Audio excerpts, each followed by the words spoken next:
bang. What the hell is going on here? Hey, the Democrats are going to let non-citizens vote. Yay, ain't that great? Wild video captures a plane striking a bakery truck, and it is nutso.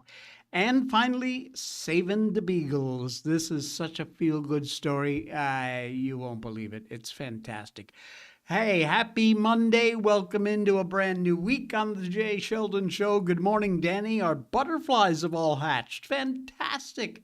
I didn't know it was that short a time that they would turn into the chrysalis or whatever they call it and hatch out. That's fantastic. We lost one, unfortunately, but he almost made it. I'll still make sure he gets to my garden. But we have 4 beautiful babies almost ready to release. That is the coolest thing ever. And what a treat for your kids, huh? Wow. Insane. Lovely. Hey, we are live on YouTube and we are live on Rumble, of course. It's the Jay Sheldon Show for a Monday. And good morning. Great to have you along for the ride. We are live on Rumble and YouTube, and we are here because of you. And we thank you for that, wherever you may be popping in from around the world, mostly the U.S., of course. That's what this show is all about. So, you know what? I was just thinking, I got my hair cut, but the top is getting too long, don't you think? I got to buzz that down. Okay. The Democrat Socialist LA City Council is... these wackadoodles, I swear, they are pushing to let non-citizens vote. The Democratic Socialists of America, DSA faction of the LA City Council, offering up yet another middle finger to the citizens of Los Angeles. We don't care. Screw you. Led by Councilman Hugo Soto Martinez, who is proposing a plan that would let illegal aliens vote in city elections.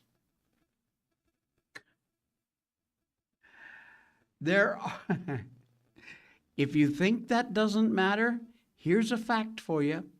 There are 1.5 million non-citizens in Los Angeles. That is 15% of the entire city population. The entire 15%. He represents Echo Park to Hollywood District. He put out a proposal last Wednesday asking voters in the November 3rd election to give the council the power to let non-citizens vote in city elections, including those for mayor and city council, as well as for the LA Board of Education seats. Hell, why just limit it to voting? Let's let them run for these positions. Absolutely. We need to have a few non-citizen illegal alien murderers, rapists, and thugs on, councils, things like that. This proposal, fortunately, faces a whole lot of hurdles. It very well could derail it. We can only pray. But you know what? It's Los Angeles, so who cares? You want to live in a shithole? Go ahead, vote yourself right into one. It's what you deserve. Council's got to vote to put the measure on the ballot. After that, voters would have to approve it. And if it passed by voters, the council would still need to pass an ordinance which would revise the city election laws. Soto Martinez, whose parents were at one time undocumented, said his proposal would help LA's immigrant communities at a time when they're under assault from the Trump administration. What, for being here illegally in this country? You call that being under assault? I call that enforcing the law. He says, after my parents immigrated here from Mexico, they worked hard, paid taxes, raised their kids in our public schools. But for decades, they had no say in the decisions shaping their community until they became citizens. As it should be, pal. This proposal, which was also signed by idiot council member Zabel Jurado, now goes on to the council's Rules Committee for consideration. Look, we have lost the plot in this country. We have lost the plot on what it means to be a citizen of America, what rights, privileges you're entitled to. For decades, Los Angeles has had its own cottage industries, all built around catering to illegals, while creating a burden on top of burdens on top of burdens for actual citizens of the U.S., and especially their small businesses. Ira Mehiman, spokesperson for the Federation for American Immigration Reform, said his group would fight a proposal, arguing that it undermines the whole concept of citizenship. You think? And what it means to be a member of American society. Mehiman, whose group favors stronger enforcement of federal immigration laws, good, said LA should not allow people to just show up from the outside and automatically you get an equal voice in how the city's run. It is a privilege. It is a privilege reserved for citizens, not for people who snuck across the border and have been living here illegally. So, if this proposal manages to pass, it would be the ultimate FU to America and Americans. Absolutely. With this DSA bunch, that is a feature, though, not a bug. Soto Martinez made his bones by being a Democrat Socialist community organizer who unseated a moderate Democrat, longtime Councilman Mitch O'Farrell, for the CD13 seat. The Democrat Socialists plan on taking over that city council. I'm telling you, it is going to happen. It's in the works. 2022 election of Soto Martinez and his counterparts, Eunices Hernandez, Sabel Matato, along with the egregious Nithya Raman, also running, by the way, for LA mayor. That takeover is almost complete. Dylan Kendall is running against Soto Martinez for his council seat. He's one step to his right, which isn't saying much. Kendall's platform involves increasing law enforcement. There's a shocker. And she actually opposes this bill to let non-citizens vote. Her reasons, however, is that she doesn't want to open these non-citizens up to enforce immigration enforcement. You know, hang out at the polls, pick up a couple of illegals, ship them back. Great idea. Absolutely fantastic idea. New York tried this last year, by the way. Oh, yeah. They tried to pass a very similar law, struck down by the state Supreme Court. In California, this is not the first time this has been tried. It probably won't be the last. But they are working very hard to sell this bullshit proposal. Candidates elected to try to garner votes headed into the June 2nd primary. If Angelians do not elect Spencer Pratt for mayor, this city council running the show, LA is cooked. Stick a fork in it, it's done. Sadly, but Dems de facts. Unbelievable. And while we're on the subject of why we might not want to give illegals rights to vote, things like that, comes the next story. Out of Long Island. Here we go again.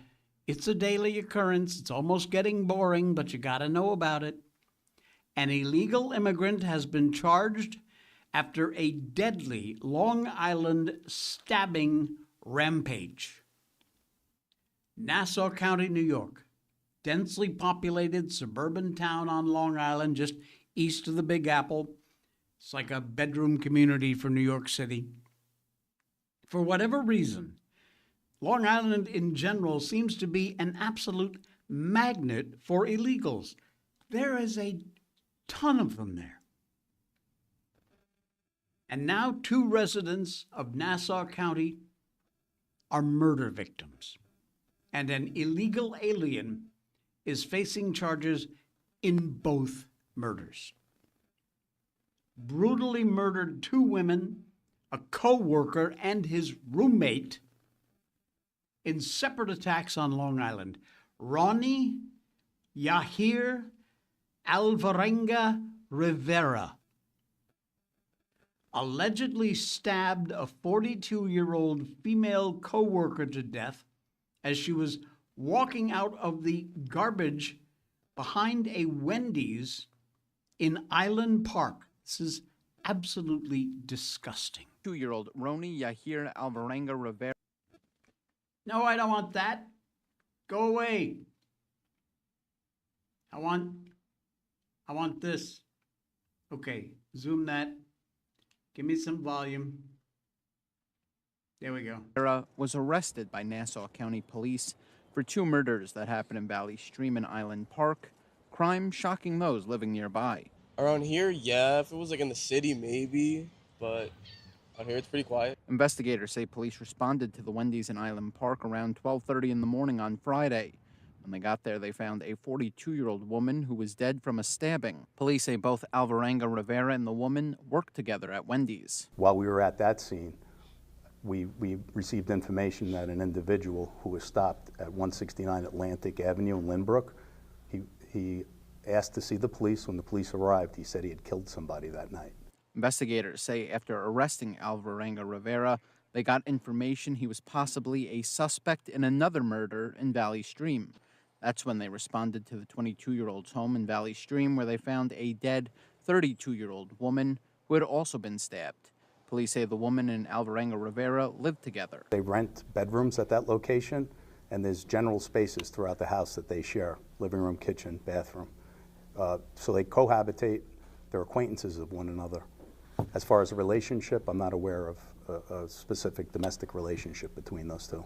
And now she's dead, thanks to an illegal alien. Isn't that nice? Brutally murdered. Anger doesn't cover it, folks. It just doesn't. What would Rivera have to be angry about? He entered the U.S. 10 years ago, illegally. And regardless of his status, he was allowed to stay illegally.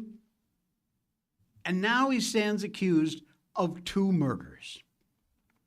Illegal alien reportedly from El Salvador, accused, but remember, he is entitled to due process, including the presumption of innocence. However, his statement seems a whole lot like an admission.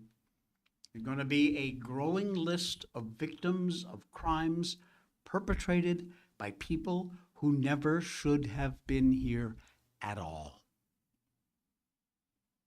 If they weren't here, it wouldn't be happening. And they're not supposed to be here. While Rivera entered under the Obama administration, Biden's presidency, still the primary culprit.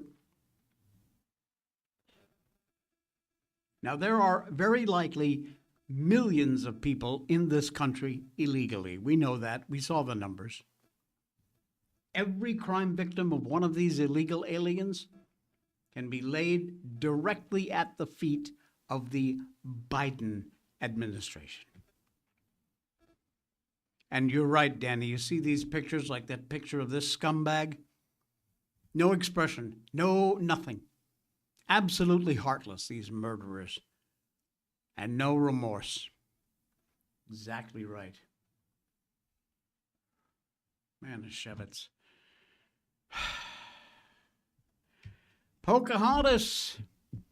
I wonder if she's an illegal alien. We should check. Elizabeth Warren got absolutely wrecked by Community Notes for trying to spin Spirit Airline comments. This woman, if she has some sort of like a PR advisor, I would suggest strongly that she fire them immediately, if not sooner. Or I could believe she don't have one. She's just a loose cannon. And she's a moron. Spirit Airlines, as you know, has finally gone under. Been in financial trouble for years. But one of the big things that might have contributed to their demise was that the Biden admin moved to block a merger between JetBlue that very well could have helped out both companies. Neither Spirit nor JetBlue could really be considered major airlines. The Biden admin, in the midst of a whole-of-government anti-merger mania led by political appointees, such as the Federal Trade Commission Chair Lena Khan, Consumer Financial Protection Bureau Director Rohit Chopra, they blocked the merger through a Department of Justice lawsuit. Federal court sided with the Biden DOJ, no surprise there, blocked the merger, and the airlines eventually scuttled their merger plan rather than footing the bill for a costly legal fight. That's how they get you.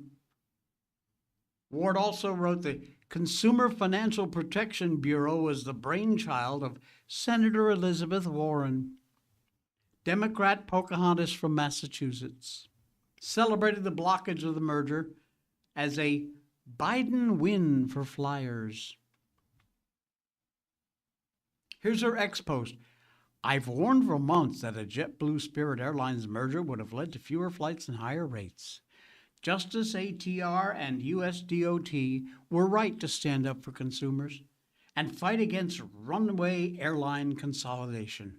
This is a win for flyers, a Biden win.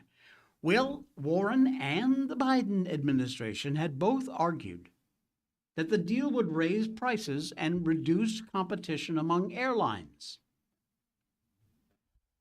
Pete Buttigieg, remember that knucklehead? He said, our Department of Transportation has generally not gotten involved in these merger cases, but that's changing today. It's important to make sure that passengers have choices, that they have access to low fares, they have access to competition.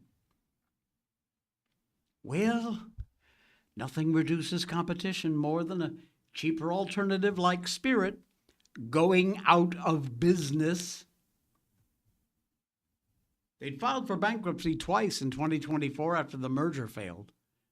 But now that this has happened, what's Warren saying?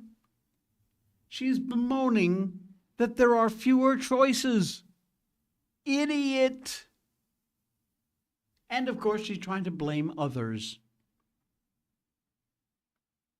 The big four airlines, American, Delta, Southwest, United, control 75% of the U.S. market, she says on X. Fewer choices, higher prices for you. Well, you did it, you moron. Readers added comment. In 2024, Senator Warren supported the Biden administration's DOJ suing to prevent the merger between JetBlue and Spirit, fearing fewer flights and higher fares. Now, Spirit shutdown results in fewer flights and less competition. She, in all of her brilliance, read stupidity, she even tried to blame the judge who denied the merger, seemingly forgetting what she'd said before, which was spiking fuel prices from Trump's war was the nail in the coffin for twice bankrupted Spirit Airlines. JetBlue merger failed because a judge appointed by Ronald Reagan said the deal was illegal. Republicans are desperate to shift blame from higher costs hitting families. And Warren got absolutely shredded on X. What was absolutely marvelous was the fact that since she got wrecked with a couple of savage community notes, which didn't let her get away with that contradiction, they reminded her how she called it a Biden win for flyers. But now with the shutdown, fewer flights, less competition. It's safe to say she was kind of ratioed into oblivion. The current Transportation Secretary, Sean Duffy, had a message for his predecessor, Buttigieg. Says, Nice job, Pete. Nice job, Pete.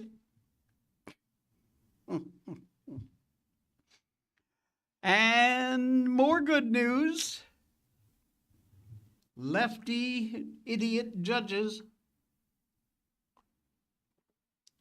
not being put up with. A former judge has been dragged out of the courtroom after being sentenced. Oh, yeah. This is a classic. Can we get this to come up? Will the audio work? Let's see. Bring that up.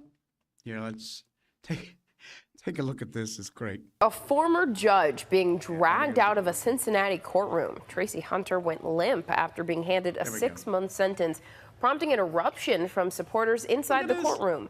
She was convicted of using her position as a judge to help a family member. The sentencing comes after the city's mayor requested she not face prison time.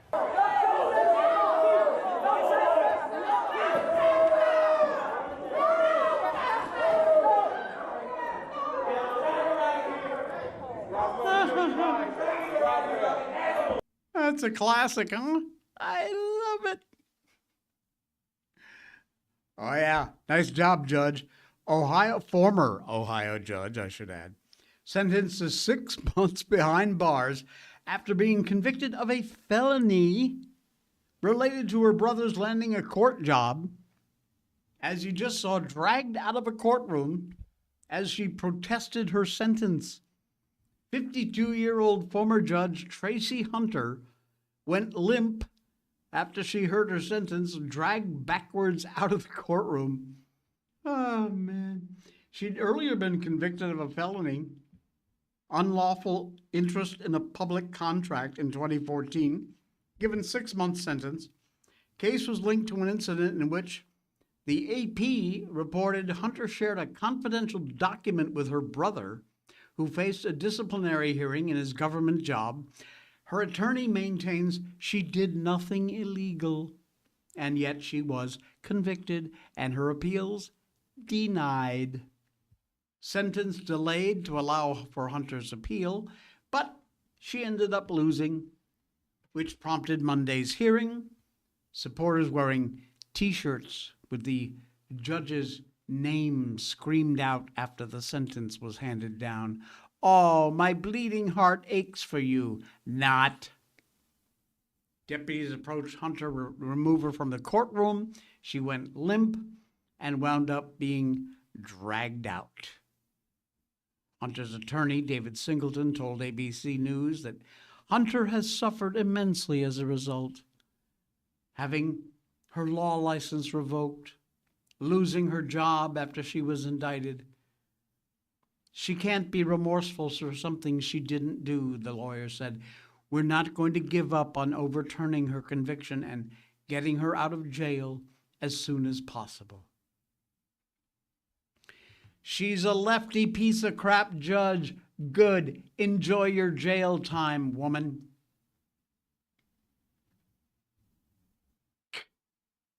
Ridiculous. Marilyn, hey, welcome back. On hold for over 40 minutes with Eversource. How odd. Really? All right. Ah, this is cool. This is weird. Wild video. Captures a plane, big commercial jet, striking a bakery truck during a landing in Newark. Unbelievable. Take a look here. This is the United plane. But a bakery truck driver had a very scary situation. He did not expect, that's for damn sure. That happened yesterday. The driver, Warren Bordley, traveled from Baltimore to New Jersey, headed for his destination just off the Jersey Turnpike near Newark Liberty International Airport. And then this happened. Watch this.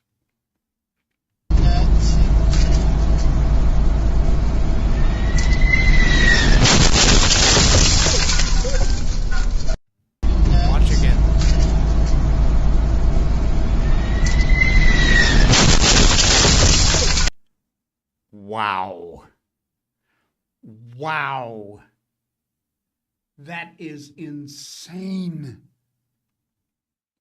United B 767 424 ER, main landing gear, the tires just above the bakery truck slammed. The plane was trying to land at the airport and came in too low.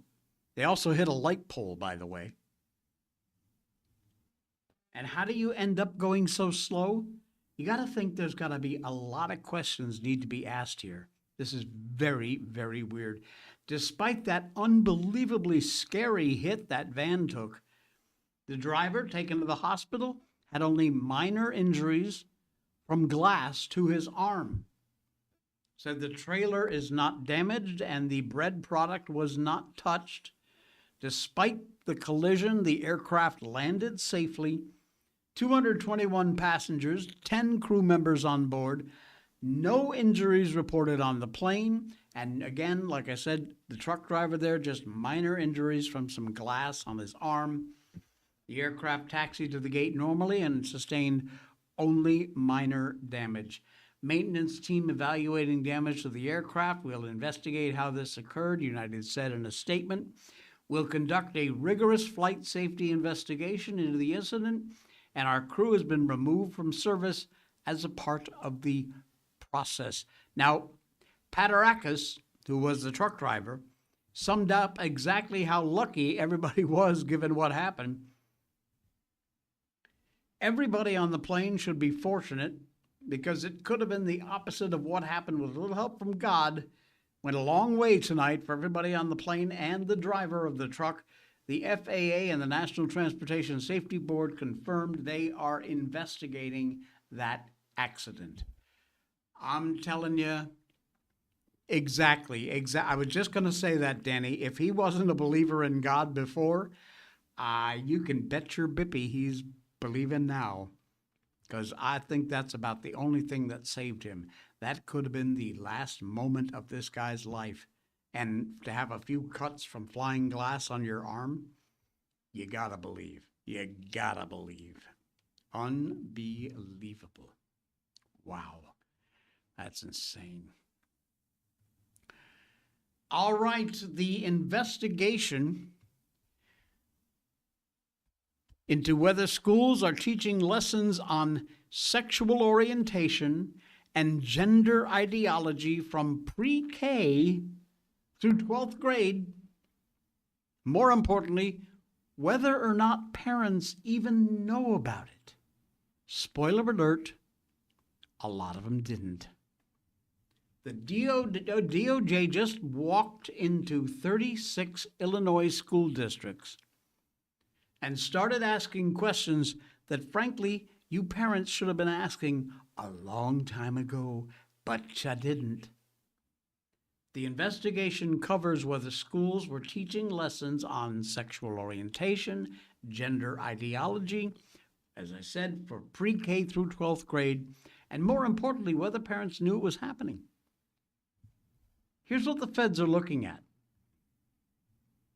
Were gender ideology lessons running in classrooms from pre-K to grade 12? Were parents notified, or did they get a real chance to actually opt out of the lessons? Are schools restricting bathrooms and locker rooms by biological sex? And are girls' sports limited to biological females? This isn't a culture war stunt. Parents have a basic right to know what their 5-year-old child is being taught. Of course you do. You have an absolute right to know. 30 districts apparently needed a federal investigation to remind them of that, because they did nothing to notify the parents about it. The classroom is not a laboratory for a social experiment without the consent of the parents. When it comes to our kids, stop screwing around. This breaking news, the U.S. Justice Department has launched a civil rights investigation into 36 Illinois school districts, including several in the Chicago suburbs.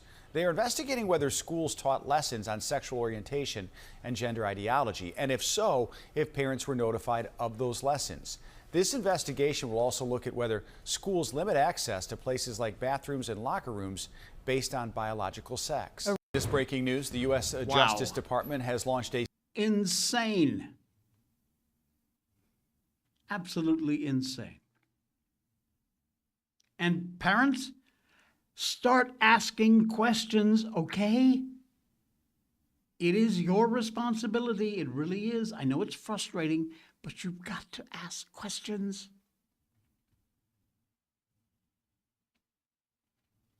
Karen says, we subscribe to Angel Studios. Watch The Death of Recess. Mind-boggling. All right. I have heard of Angel Studios before. I don't follow them, but yeah, I have certainly heard of them before. You know what? I got to open up my Facebook for a second, because over in my saved things, where is my saved things? Meta saved. Okay. I put something in here earlier. There we go. Marilyn, who is watching the show this morning, along for the ride, she's probably still on hold, but their content is fabulous, Karen says. All right. Danny, I was just going to say, parents, talk to your kids. I ask mine all the time what's being taught, taken to a 6-year-old language, asking if they're talking about bodies or boys or girls. Brilliant idea. And I know you, Danny, of course you're not going to put up with any shit. Brilliant that you do that. Absolutely. And again, folks, remember, when you talk to your kids, you got to talk at their level. You can't be talking. They probably don't know what the words sexual orientation or gender ideology means. But like Danny just said, if you talk about bodies or boys or girls and the differences between boys and girls, they're probably going to grasp that concept. All right. Marilyn posted this, and it's fascinating. Connecticut, along with a whole bunch of other places in the country, has been shake, rattle, and rolling. Apparently, strange rumblings have been reported across parts of Connecticut. Take a look at this. Reports of brief ground shaking and low rolling vibrations coming in from Hartford, New Haven, Bridgeport, Waterbury, Stamford, and New London. Very weird. People across multiple areas all saying the same thing. Something felt off. Witnesses say it was subtle but unmistakable. A deep rumble, windows lightly rattling, floors humming just enough to make you pause mid-step like, wait, did you feel that? Some brushed it off as just distant thunder. Others thought it might be heavy traffic or construction. But more and more residents are starting to wonder what exactly just moved under Connecticut, my home state. Because this wasn't isolated. It was scattered, spread out, and just strong enough to get just about everybody's attention. Officials have not confirmed any kind of a cause yet, and while there are no reports of any major damage, people across the state keeping a very close eye and ear on the ground.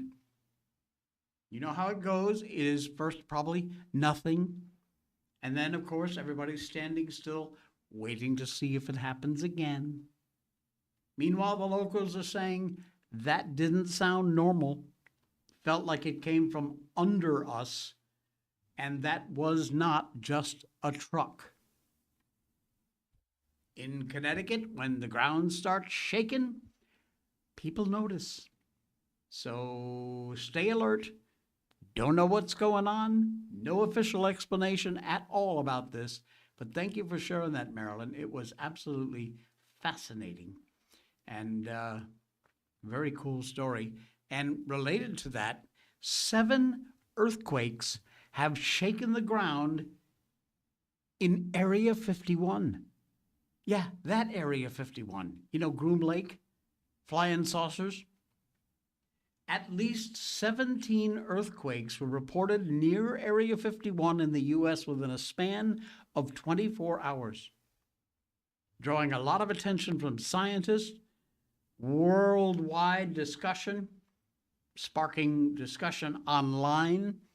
According to the U.S. Geological Survey, these tremors ranged in magnitude from 2.2 to 4.4. 4.4 is pretty big. One of the strongest quakes occurring at a shallow depth of only about 2.5 miles. Odd.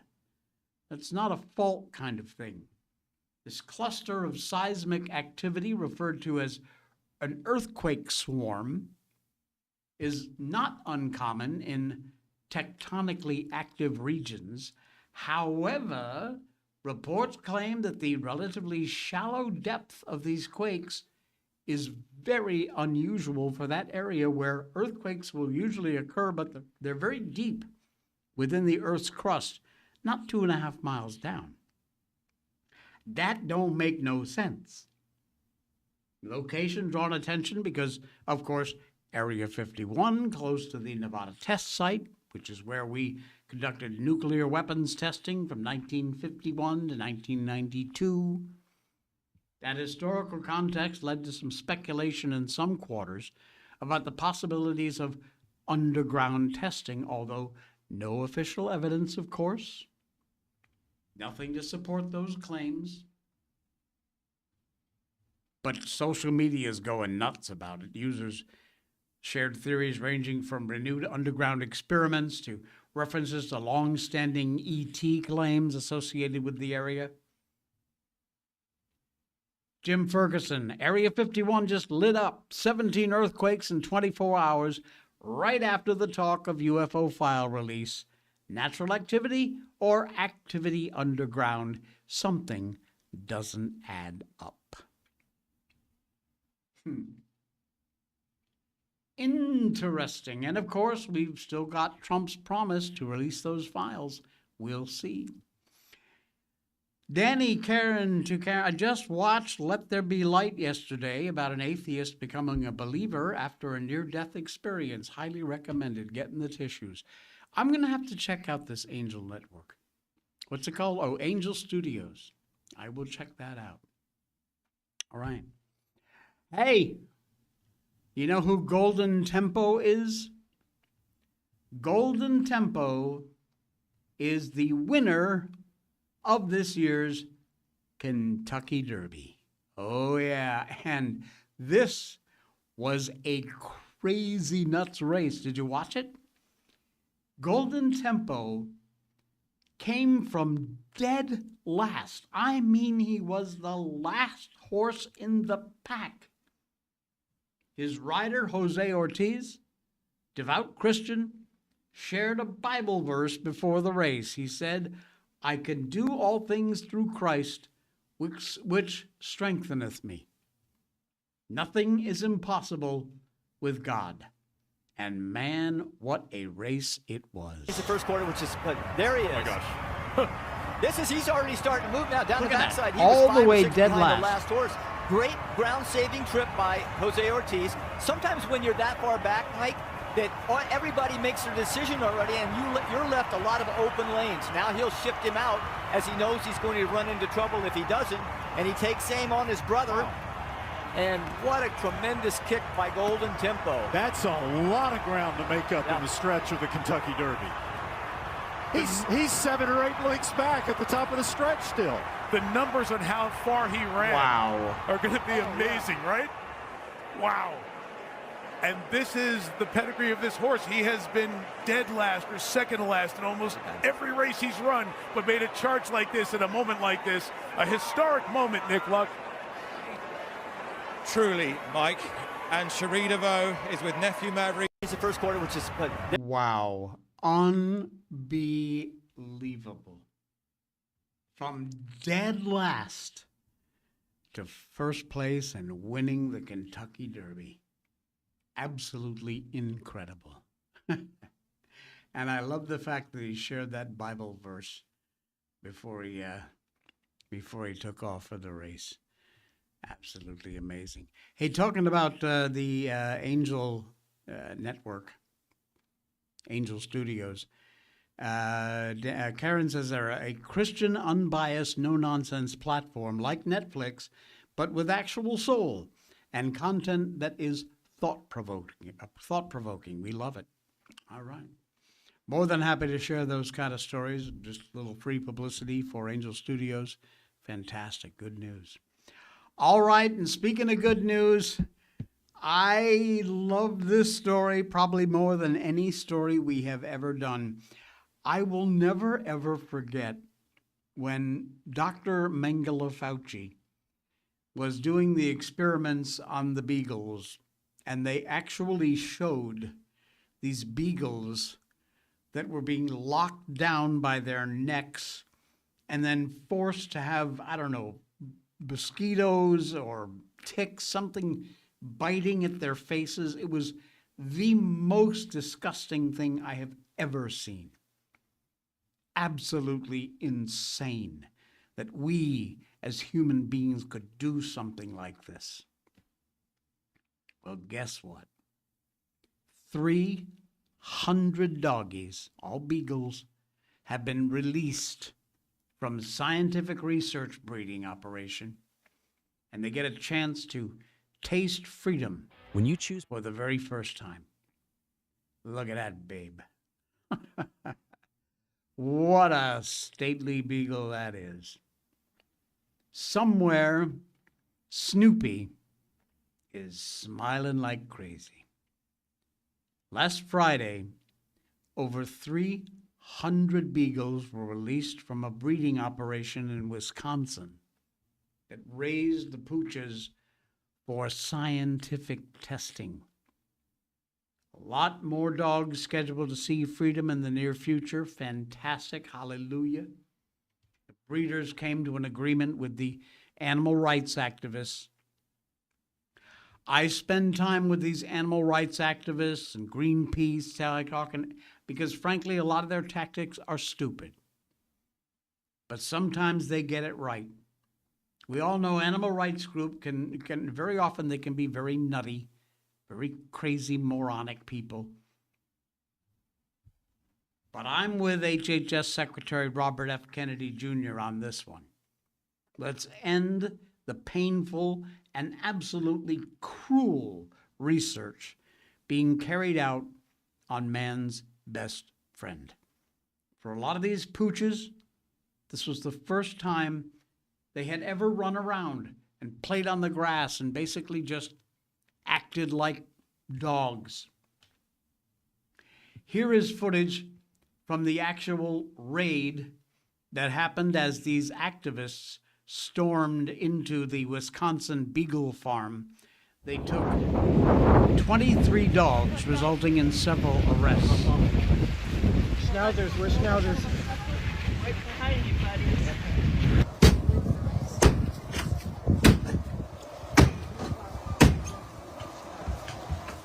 Couldn't get the door open, so they went in through a window.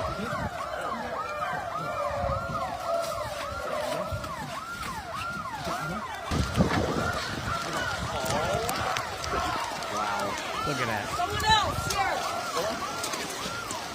here. Wow.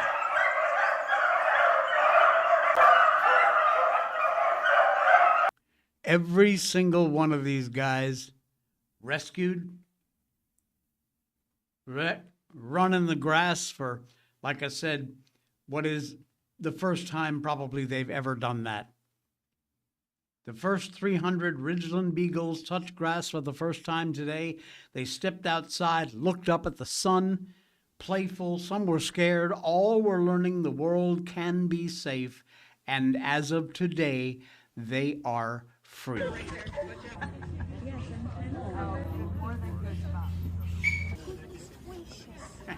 Hey, look at you. Look at you.